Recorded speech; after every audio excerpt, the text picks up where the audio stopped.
Après les salons du livre de Paris et Turin, Israël continue en cette année 2008 d'être en tête d'affiche des expositions littéraires. Attendu lui aussi du public, le Festival international des écrivains s'est tenu à Jérusalem la semaine dernière.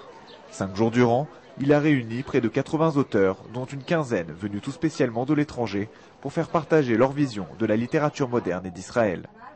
Mais si le festival a réuni de nombreux écrivains du monde entier, il a également été sujet à la polémique du fait d'un certain nombre de thèmes qui ont été abordés à cette occasion. Pour sa part et malgré des pressions de toutes parts pour qu'elle boycotte l'événement et affiche ainsi ouvertement son soutien à la cause palestinienne, Nadine Gordimer, lauréate sud-africaine du prix Nobel de littérature, était finalement présente pour participer au débat. Au cours d'une conférence qui l'a opposée à l'écrivain israélien Amos Oz, la question d'un éventuel apartheid dans les territoires palestiniens a ainsi été clairement discutée. Nadine Gordimer, qui a reconnu des similitudes entre la situation actuelle des Palestiniens et ce qui a prévalu en Afrique du Sud jusqu'au début des années 90, s'est toutefois refusée à établir des comparaisons historiques.